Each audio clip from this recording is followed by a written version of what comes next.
마가복음 10장 46절에서 52절까지 말씀이 되겠습니다.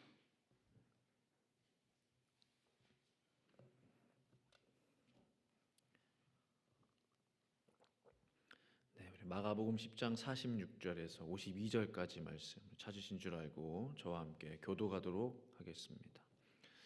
그들이 여리고에 이르렀더니 예수께서 제자들과 허다한 무리와 함께 여리고에서 나가실 때에 디메오의 아들인 맹인 거지 바디메오가 길가에 앉았다가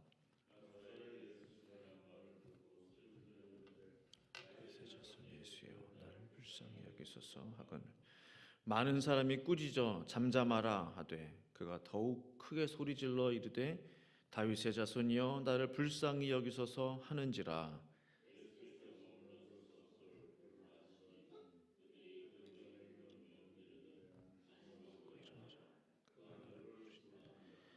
맹인이 겉옷을 내버리고 뛰어 일어나 예수께 나아오거늘 예수께서 말씀하시되 내게 무엇을 하여 주기를 원하냐.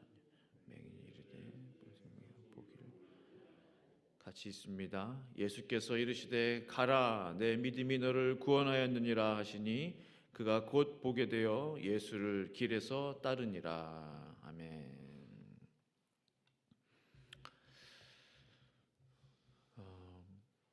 신앙이라는 것이 무엇일까라는 생각을 요즘 많이 해보게 됩니다. 믿음이라는 것이 뭘까? 신앙생활이라는 게 뭘까? 믿음 생활이 뭘까? 또 목회라는 게 뭘까? 목회자로서 신앙인이죠. 목회자이기 이전에 나는 어떠한 신앙인인가? 나는 어떠한 믿음의 사람인가? 그런 생각들을 깊이 해보게 되는데요. 신앙은 절박한 기다림이다. 그런 생각이 떠오르더라고요. 신앙은 간절한 인내다. 믿음은 깊은 사모함이다.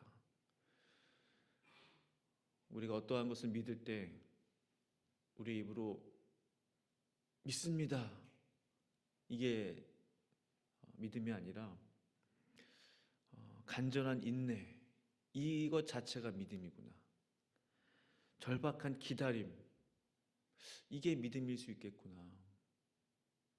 말로 믿는다고 하는 것이 믿는 게 아니고 기다림으로, 절박한 사모함으로, 깊은 인내로 그 시간들을 견디어 나가는 것, 그 시간들을 지내는 것, 그 자리를 지키고 있는 것, 그것이 믿음, 참 믿음, 믿음의 모습이지 않겠나라는 생각을 해보게 됩니다. 그런 면에서 볼 때 오늘 본문의 바디메오는요, 참으로 절박함 가운데 기다렸고 깊은 사모함 가운데 기다렸고 또한 인내를 훈련했던 그러한 사람이라고 말할 수 있을 것입니다. 잘 아시는 대로 바디메오는 맹인이면서 동시에 거지였습니다. 앞을 보지 못하니 일을 할 수가 없겠죠. 거리에서 구걸하면서 살 수밖에 없는 그러한 삶이었습니다. 얼마나 그의 삶에 인내와 기다림이 있었겠습니까?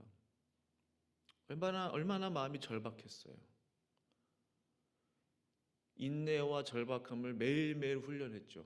매일매일 사람으로부터 받지 못하면 그날은 그냥 굶는 거예요. 매일매일 절박했어요. 매일매일 인내했어요. 기다렸어요. 사람들의 도움을 기다렸어요. 오늘 본문에는 바디메오 한 사람만 등장하는데요. 사실은 다른 성경을 보시면 그 이름이 나오지 않지만 거의 똑같은 이야기들이 등장을 해요. 특히 마태복음 20장 29절 이하를 보시면 이름을 밝히지는 않았지만 맹인 두 사람이 등장합니다. 내용이 똑같아요. 예수님이 치유의 역사가 일어났던 장소, 배경, 여리고, 또 예수님이 하셨던 말씀, 주변 사람들의 반응 거의 95%, 거의 99% 동일합니다. 마태복음 20장 29절에는 이렇게 기록되어 있어요. 맹인 두 사람이 있어요. 바디메오 말고 또 있었나 누가? 그러니까 마태는 두 사람이 있었다고 기록하는 거예요. 맹인 두 사람이 길가에 앉았다가 예수께서 지나가신다 함을 듣고 소리질러 이르되 주여 우리를 불쌍히 여기소서 다윗의 자손이여 하니 했어요. 바디메오가 외쳤던 그 내용과 똑같죠. 사람이 한 사람 더 추가되었을 뿐이에요. 두 사람. 우리를 불쌍히 여겨주소서. 만약에 마태의 기록과 마가의 기록이 같은 이야기를 다룬 것이라면 바디메오는 분명히 또 다른 맹인과 함께 있었다는 거죠. 과연 그는 누구일까?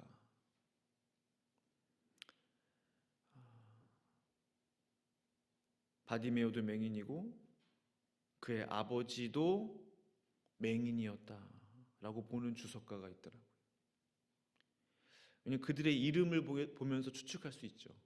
디메오, 바디메오의 아버지 이름은 디메오, 아들은 바디메오. 그렇죠? 미국식으로 말하면 주니어가 되겠죠.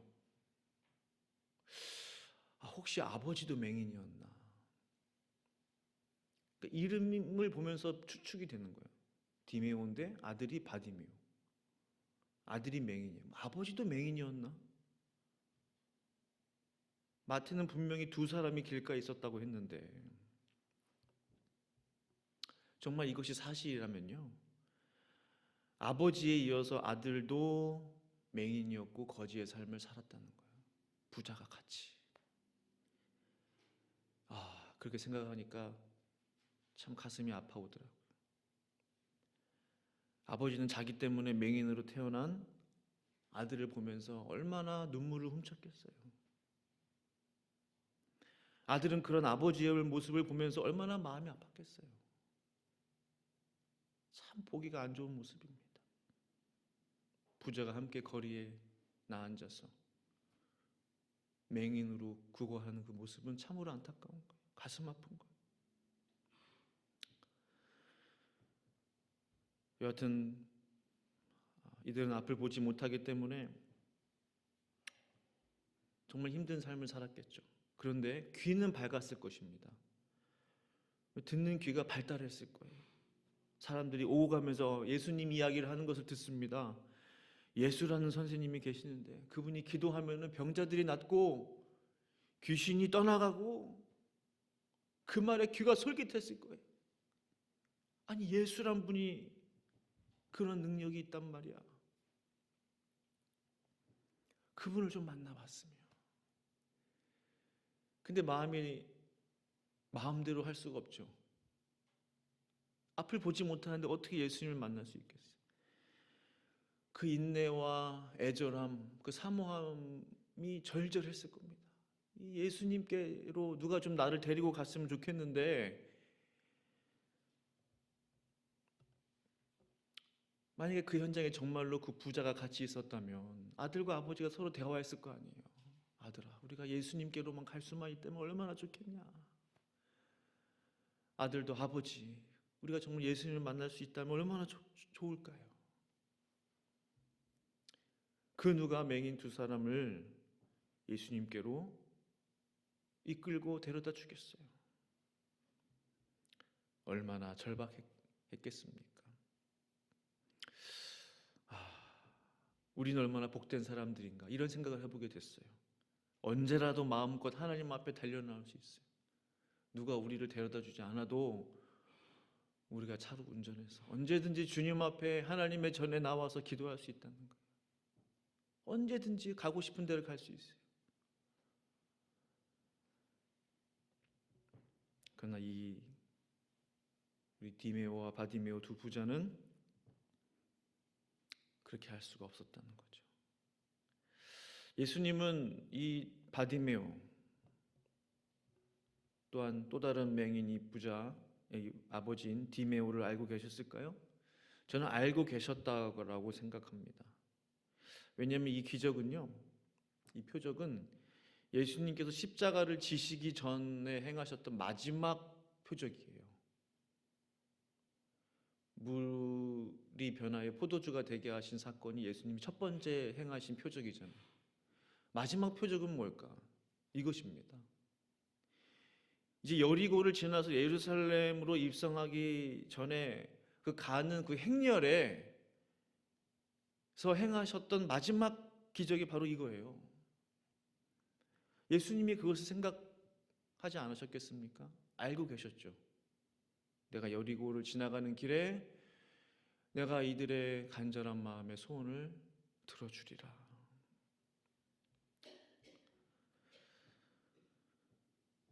예수님께서 마지막 기적인 이 바디모의 눈을 뜨게 하신 것, 이것을 통해서 우리에게 주시는 교훈이 있습니다. 그것이 뭘까요? 간절한 마음의 기도를 올리죠. 47절에 나사렛 예수시란 말을 듣고 소리질러 이르되 다윗의 자손 예수여 나를 불쌍히 여기소서. 이것은 기도입니다. 이것은 그냥 외침이 아니고 기도예요. 다윗의 자손 예수여 나를 불쌍히 여기소서. 예수여 나를 긍휼히 여기소서. 이 기도야말로 믿는 자들이 할 수 있는, 믿는 자들이 올려드릴 수 있는 가장 귀하고 아름다운 기도가 된다는 거예요. 그것을 말씀하시는 것입니다. 그런데 사람들이요, 말씀 보면 많은 사람들이 이들을 혼내고 조용히 하라고 말했다고 했어요. 즉 세상은 항상 제대로 믿으려고 하는 기독교인들을 꾸짖고 신앙인들을 괴롭힌다는 거죠. 예수여 나를 불쌍히 여기소서라는 간절한 기도를 듣고 싶어 하지 않습니다. 만약에 이들이 예수님 저를 불쌍히 여겨주세요 조용히 했다면 그 많은 사람들이 조용히 해 시끄러워라고 말했겠어요? 들리지도 않았을 겁니다. 그러나 간절한 마음으로 예수여 나를 불쌍히 여기소서, 이 기도를 소음으로 여겼다는 거예요. 듣고 싶지 않아 조용히 해 제발. 기도를 하지 못하도록 방해하는 것이죠. 예배를 드리지 못하도록 막는 것입니다. 지금도 오늘날에도 세상은 그렇게 말하고 있어요. 사단은 그렇게 방해하고 있습니다. 하나님께 나아가지 못하도록 지금도 역사하고 있는 것이죠. 그것에 대한 눈이 떠져야 됩니다. 우리의 눈이. 이 바디메오 이 사건을 통해서 주시는 교훈이 굉장히 많다고 봅니다. 세상의 방해 앞에 바디메오는 어떻게 했습니까? 48절에 많은 사람이 꾸짖어 잠잠하라 하되 그가 더욱 크게 소리질러 이르되 다윗의 자손이여 나를 불쌍히 여기소서 하는지라. 많은 사람이 꾸짖으면서 이 원어적으로 보면요 이 일이 계속됐다는 걸로 알 수 있어요. 완료된 게 아니고 계속 진행형적인 거예요. 그러니까 계속 소리 지르고 사람들은 계속 꾸짖고, 근데 그의 목소리는 더 커집니다. 더욱 크게 소리 지르면서 나사렛 예수여 다윗의 자손 예수여 나를 불쌍히 여기소서. 더 큰 소리로 기도를 올린 것입니다. 더 크게 하나님을 찾은 거예요. 사람들이 방해할 때, 세상이 막을 때, 하지 말라고 할 때 네 알겠습니다 라고 했다면 바디메오는 그대로 그냥 하나님의 역사를, 예수님의 놀라운 치유의 역사를 경험하지 못했을 거예요. 방해와 꾸짖음은 여전히 존재했습니다. 예수님이 그것을 막지 않으셨어요. 중요한 것은요, 예수님도 여전히 그 무리들 가운데 존재하고 계셨다는 거예요. 조용히 해 시끄러워 방해하는 목소리도 존재했고 그 무리들 가운데 예수님이 그 가운데 계셨다는 거예요. 방해하는 무리들과 능력의 예수님이 같은 길에 계셨다는 거예요. 같은 길에. 더 나아가서 말씀드리면 사탄의 역사와 하나님의 역사는 어쩌면 한 곳에 공존하고 있는지도 모른다는 거예요. 이것은 사실입니다. 마가복음 1장 39절에 이에 온 갈릴리에 다니시며 그들의 여러 회당에서 전도하시고 또 귀신들을 내쫓으시더라 라고 했어요. 회당에서 복음을 전파하시고 전도하시면서 동시에 악한 귀신의 방해들을 내쫓았다는 거죠. 그 일이 동시에 일어났다는 거죠. 하나님의 역사를 경험하는 그 여정 가운데는요, 항상 방해하는 소리가 존재하기 마련입니다. 이때 조심해야 되는 거죠. 이때. 거기서 뒤로 물러나면 예수님은 빠이빠이 지나가 버리고 마시는 거예요. 방해는 어디 가나 있다는 것입니다. 방해는. 더욱 큰 소리로 하나님을 찾는 것, 더욱 간절함으로 주님의 이름을 부르는 것만이 유일한 방법이에요. 그들의 방해의 목소리에 하나하나 대답해 줄 수 없어요. 이건 이렇고 저건 저렇고. 오직 주님만, 방해는 방해대로 계속하고 있지만 오직 주님께만 계속 시선을 집중하며 주님께만 기도를 올려드려야 되는 것입니다. 그 영적인 그림이 보이지 않습니까? 말씀 속에.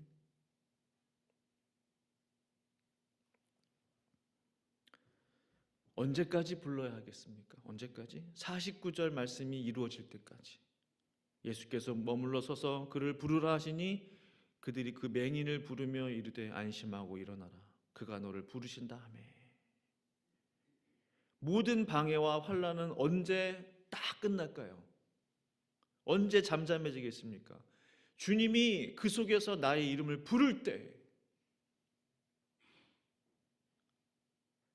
갑자기 사람들이 그 맹인을 불러줘요. 안심하고 일어나라. 그가 너를 부르신다. 예수님이 바디메오의 이름을 부르시니 주변이 잠잠해진 거예요.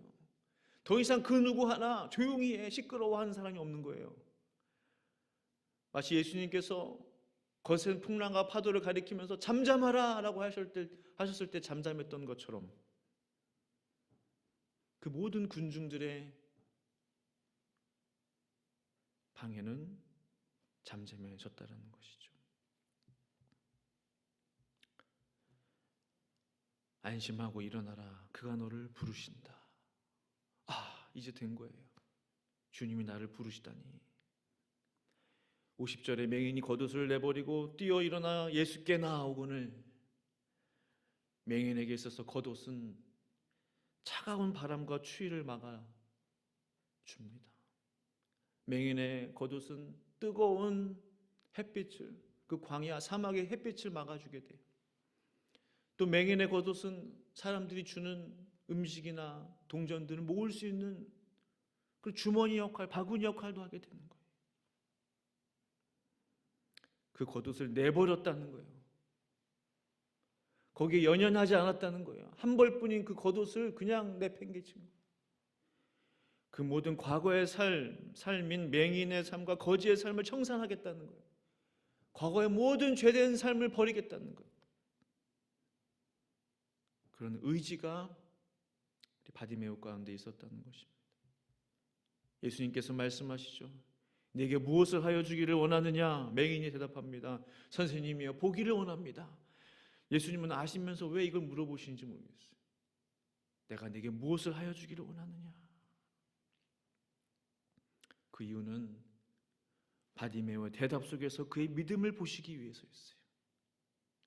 선생님, 제가 보기를 원합니다. 이 말의 뜻은요, 주여, 제가 맹인이지만 나사렛 예수님이 지나가신다는 말을 듣고 절박하게 주님의 이름을 불렀습니다. 주님이 오시기를 기다렸습니다. 이 말이 포함되어 있는 거죠. 그렇지 않고서 어떻게 예수님이 지나가시는데 그 말을 듣자마자 마치 기다렸다는 듯이 나사렛 예수여, 다윗의 자손 예수여, 나를 불쌍히 여기소서. 이 말이, 이 기도가 어떻게 튀어나올 수 있겠냐는 거예요. 우리 같으면 그렇게 나오겠습니까? 아, 예수님, 저분이 예수님이구나. 보통 이렇게 되죠. 예수님이다. 그 말을 듣자마자 다윗의 자손 예수. 기다렸다는 듯이 그의 기도가 터져 나온 거예요.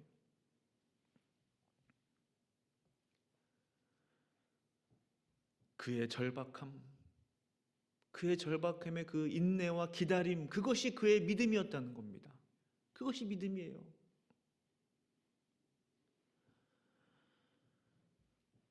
예수님께서 그에게 말씀하여 주시죠. 내 믿음이 너를 구원하였느니라. 마지막 기적의 주인공이 되는 순간입니다. 52절에 마지막 절이죠. 예수께서 이르시되 가라, 내 믿음이 너를 구원하였느니라 하시니 그가 곧 보게 되어 예수를 길에서 따르니라. 예수님은 분명히 가라 그랬어요. 내가 보게 되었으니 이제는 가라, 자유를 선포해 주신 것입니다. 그런데 보게 된 바디메오는요, 오히려 예수님을 길에서 따릅니다. 바디메오는요, 육신의 눈만 열린 게 아니에요. 영적인 눈도 열린 거예요. 내가 따라할 분은 이 예수님이시구나. 예수님이구나. 예수님의 마지막 예루살렘 가시는 길을 따라 동행했다고 오늘 성경은 기록합니다. 구원받은 자들의 특징은요, 예수님이 가시는 길에 동행합니다. 예수님을 따라다니는 거예요. 내 마음대로 사는 것이 아니고 내가 하고 싶은 일을 하고 주님이 내 인생길에 들어와 달라고, 예수님 좀 들어와 주세요, 이게 아닌 거예요. 예수님이 가시는 길에 내가 동행하는 것입니다. 그렇습니다.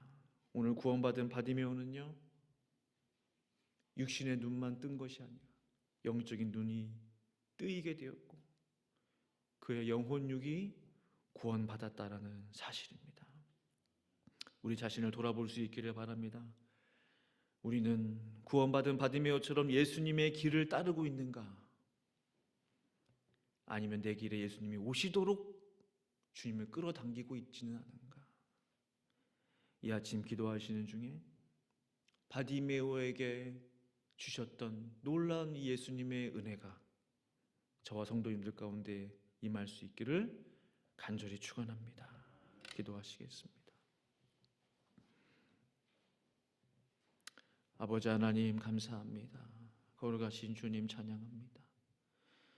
우리 주님이 이제 여리고를 지나 예루살렘 마지막 일정 입성을 앞두고 마지막 표적을 행하셨던 그 놀라운 역사를 보게 됩니다. 하나님, 바디메오 마음 가운데 품었던 그 간절한 기대함, 기다림, 절박함, 또한 사모하는 그 심령, 우리의 마음 가운데도 허락하여 주시고, 하나님, 믿음은 무엇입니까? 주님을 애타게 기다리는 것입니다. 주님을 애타게 찾는 것입니다. 아무리 큰 방해가 있다 할지라도, 주변에 어떠한 방해의 목소리가 들린다 할지라도 끝까지 주님께만 나의 시선을 고정하는 것입니다. 그것이 믿음인 것을 다시 한번 깨닫게 되오니 주여, 바디메오에게 주셨던 이 큰 믿음 우리에게도 허락하여 주시고, 그가 눈이 뜨고 구원받았을 때에 예수님이 가시는 그 길을 따라 나섰던 것처럼 구원받은 우리 모두가 주님 가시는 그 길을 따르게 하여 주시옵소서. 감사하며 예수님의 이름으로 간절히 기도합니다. 아멘.